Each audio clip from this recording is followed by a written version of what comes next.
Ryan, we're starting to turn the Banks Homes Riverside into a real fortress.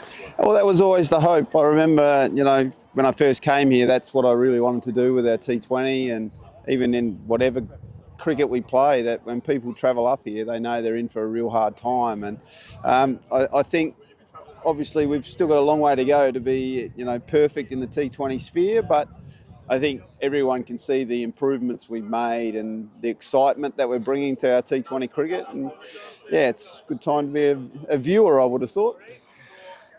Well, it's great to commentate on, for one, but I think from your point of view, it must be really pleasing to know that different players are really standing up each week. Well, that's the key to it all. T20 cricket's not about your best players always doing the business. It's your best players winning some games for you, but everyone else has to chip up. They have to stand up in the big moments. And I think you saw that today. Alex Lee's got knocked over early, and then, Ollie Robinson was out early, and that power play could have got away from us. But there was a real belief. Graham Clark, again, was fantastic. Colin Ackerman. Will Rhodes.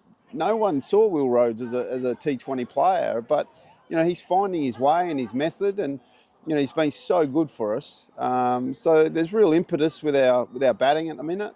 A real belief that we can make big scores, because if you look at our T20 cricket, we've always been great scrappers and defenders, but right now we're putting on a pretty good offence, which is what we really come to do, and that's what we want to do. So yeah, it's exciting. Like I say, it's hard to get too over the top about it, but I just think our improvements we've made this year have been really, really fun. Agree. It's great to watch, and I guess bravery and confidence come with wins. So you talk about the power play losing too early, and then we really just seemed to kickstart with Graham Clark. Yeah, look, again, that experience of being away, playing in other leagues and stuff, and he's now finding a belief of where he wants to play.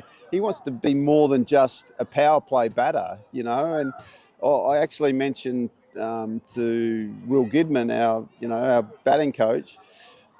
And again, this is a big call, but we go from a really good team to a great team if someone like Graham Clark becomes a guy that bats for 16 overs instead of just 8.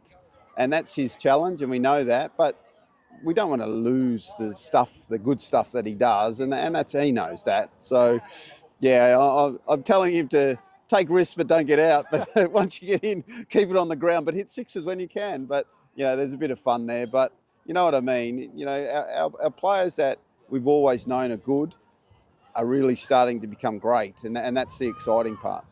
And you talk about great, somebody like Matthew Potts comes back into the side. Unfortunately, Ben misses out, but that really gives Alex Lee so many options with the ball. Well, that's something that we spoke long and hard about. It wasn't just as simple as, okay, Potter's coming in. Yeah. The structure of our team, did we want the extra batter or the extra bowler? And we knew there was rain around, and we might need that extra bowler, and the Bears have a really solid batting lineup all the way down. So, on this occasion, we decided an extra bowler was what we needed. In the last 2 games, we played an extra batter because we wanted to really go a bit harder at the start. So, what I think it does is gives us flexibility, and, we've got guys on the sidelines that, are itching to get in. I've no doubt we'll have ups and downs along the way, but, guys like Buster Later still are there that need to be playing. Sammy Connors is back to full fitness from a side. And, of course, Ben McKinney, we want him to play T20 in our team. So, at the minute, and I'm sorry if I've forgotten anyone there, but it's pretty cool to have a squad itching to play, and we have to make really hard calls every selection. And, I've been here a while now, and there's been times we haven't had those headaches, and let me tell you, it's much better having them.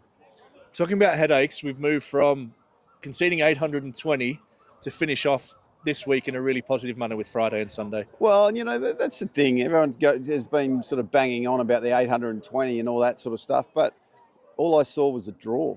The facts are we played unbelievably well for 2 and a bit days, and, the other mob can do whatever they want. I don't care. As long as we play well, you've got to find ways to win games of cricket. And that's what I've said from day one. That's what I'll continue to say. And people can moan and groan about whatever they're doing with the ball or the wickets or don't care. Find a way. And that's what we're going to keep trying to do.